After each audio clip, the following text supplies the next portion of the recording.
या देवी सर्वभूतेषु मां कात्यायनी रूपेण संस्थिता नमस्तस्यै नमस्तस्यै नमस्तस्यै नमो नमः।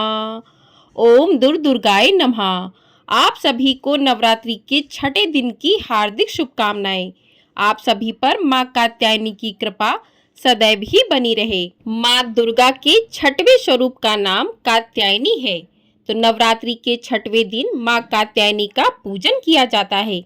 आज के वीडियो में आप सुनेंगे मां कात्यायनी की कथा और आरती। वीडियो में बने रहिएगा, वीडियो को पूरा जरूर देखिएगा। तो यदि आपने चैनल को अभी तक सब्सक्राइब नहीं किया है तो चैनल को सब्सक्राइब कर लीजिए। आपको हमारे चैनल पर नवरात्रि के 9 माता की कथाएं, साथ ही दुर्गा सप्तशती का पाठ, दुर्गा कवच पाठ भी सुनाया जा रहा है। तो आप लोग उसे भी अवश्य सुनिएगा और ढेर सारा अपना प्यार अवश्य दीजिएगा। वीडियो को लाइक अवश्य कर दीजिएगा। परिपूर्ण आत्मदान करने वाले ऐसे भक्त को सहज भाव से मां कात्यायनी के दर्शन प्राप्त होते हैं। मां कात्यायनी की भक्ति और उपासना द्वारा मनुष्य को बड़ी सरलता से अर्थ, धर्म, काम, मोक्ष चारों फलों की प्राप्ति हो जाती है। वह इस लोक में स्थिर रहकर भी अलौकिक तेज और प्रभाव से मुक्त हो जाता है। उसके रोग, शोक, संताप, भय आदि सर्वथा विनष्ट हो जाते हैं। जन्म जन्मांतर के पापों को विनष्ट करने के लिए मां की उपासना से अधिक सुगम और सरल मार्ग दूसरा नहीं है। इनका उपासक निरंतर इनके सानिध्य में रहकर परम पद का अधिकारी बन जाता है। अतः हमें अति दयालु मां के शरणागत होकर इनकी पूजा उपासना के लिए तत्पर तैयार रहना चाहिए। आगे वीडियो में जानेंगे कि वैवाहिक जीवन में सुख रहने के लिए मां कात्यायनी के कौन से उपाय करना चाहिए जिससे विवाह में आने वाली सभी परेशानियां दूर हो। तो आइए अब जान लेते हैं पहले पूजा आपको किस प्रकार करनी है। तो नवरात्रि के छठवें दिन सुबह जल्दी उठकर स्नान आदि से निवृत्त हो जाएं। उसके बाद मां का प्रिय रंग है लाल, लाल रंग के वस्त्र धारण करें या फिर भूरे रंग के वस्त्र धारण करें। उसके बाद जहां पर आपने मां की स्थापना की है वहीं पर आपको पूजन करना है। आपको याद रहे, जब आपने मां की एक बार स्थापना कर दी है तो मां की फोटो को आपको उठा के स्नान नहीं करवाना है। आपको थोड़ी सी पानी की छींटे देकर मां को भाव स्वरूप स्नान करवाना है। उसके बाद आपको मां को तिलक लगाना है, रोली अर्पित करनी है। मां को लाल गुलाब के फूल अर्पित कीजिए, आप गुड़हल के फूल अर्पित कीजिए। उसके बाद मां को धूप दीप नैवेद्य अर्पित कीजिए। मां का प्रिय भोग जो है शहद का है, तो आप शहद का हलवा बना सकते हैं, हलवे में डाल सकते हैं, आप खीर बना सकते हैं और आप ऐसे ही मां को शहद जो है शहद का भोग लगा सकते हैं। और साथ ही आप पान का भोग आप मां को अवश्य लगाएं, मीठे पान का भोग लगा सकते हैं। तो इस प्रकार से मां का पूजन कीजिए और पूजन करते समय मां के छठवें स्वरूप मां कात्यायनी के स्वरूप को ध्यान में धारण करते हुए, ध्यान करते हुए उनका आप पूजन कीजिए। तो मां का स्वरूप जो है अत्यंत ही भव्य और दिव्य है। इनका वर्ण सोने के समान चमकीला उज्जवल है। इनकी 4 भुजाएं हैं। माता जी का दाहिनी तरफ का ऊपर वाला हाथ अभय मुद्रा में है तथा नीचे वाला वर मुद्रा में है। बाईं तरफ के ऊपर वाले हाथ में तलवार और नीचे वाले हाथ में कमल पुष्प सुशोभित है। इनका वाहन सिंह है। दुर्गा पूजा के छठवें दिन इनके स्वरूप की उपासना की जाती है। उस दिन साधक का मन आज्ञा चक्र में स्थित होता है। योग साधनाएं इस आज्ञा चक्र का अत्यंत महत्वपूर्ण स्थान है। इस चक्र में स्थित मन वाला साधक मां कात्यायनी के चरणों में अपना सर्वस्व निवेदित कर देता है। तो इस प्रकार से मां का स्वरूप है। मां के स्वरूप को ध्यान में रखते हुए मां का पूजन कीजिए और पूजन करने के बाद हाथ में थोड़े से पुष्प लेकर और थोड़े से अक्षत लेकर मां की कथा को सुनते हैं।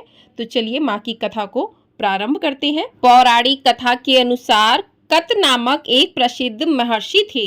उनके पुत्र का नाम कात्य ऋषि था। इन्हीं कात्य ऋषि के गोत्र में अति प्रसिद्ध महर्षि कात्यायन का जन्म हुआ। महर्षि कात्यायन मां परम्बा के परम भक्त थे। महर्षि कात्यायन की प्रबल इच्छा थी कि भगवती उनके घर पुत्री के रूप में जन्म लें। मां परम्बा की उपासना करते हुए उन्होंने बहुत वर्षों तक कठिन घोर तपस्या की। मां भगवती ने उनकी तपस्या से प्रसन्न होकर महर्षि कात्यायन के घर में जन्म लेना स्वीकार कर लिया। आश्विन कृष्ण चतुर्दशी को यह महर्षि कात्यायन की पुत्री के रूप में माता जी का जन्म हुआ। जन्म के उपरांत कात्यायन ऋषि ने माता आदिशक्ति की विधिवत पूजा का आयोजन किया। शुक्र सप्तमी, अष्टमी तथा नवमी तक 3 दिन इन्होंने कात्यायन ऋषि की पूजा ग्रहण करके दशमी को महिषासुर का वध कर दिया था। महिषासुर का वध करने के पश्चात समस्त देव मानव लोकों में माँ दुर्गा की जय जयकार होने लगी। दुर्गा की जय जयकार होने लगी। कात्यायन ऋषि की पुत्री होने के कारण ये माताजी कात्यायनी के नाम से विख्यात हुई।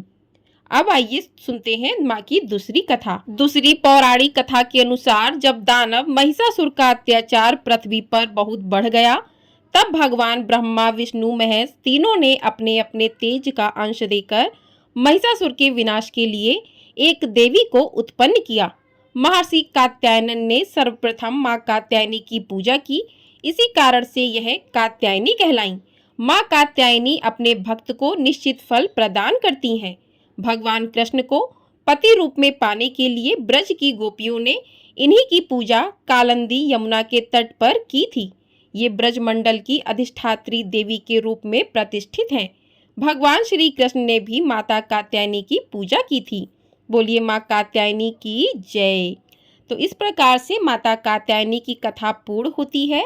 आइए अब करते हैं माँ कात्यायनी की आरती। जय जय अम्बे जय कात्यायनी, जय जग माता जग की महारानी।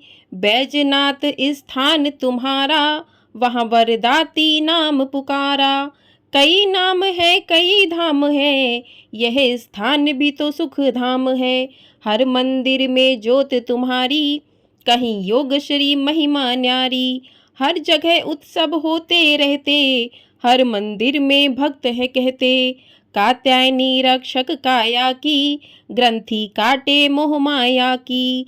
झूठे मोह से छुड़ाने वाली, अपना नाम जपाने वाली। बृहस्पतिवार को पूजा करियो, ध्यान कात्यायनी का धरियो। हर संकट को दूर करेगी, भंडारे भरपूर करेगी। जो भी माँ को भक्त पुकारे, कात्यायनी सब कष्ट निवारे। जय जय जय अम्बे जय कात्यायनी, जय जग माता जग की महारानी।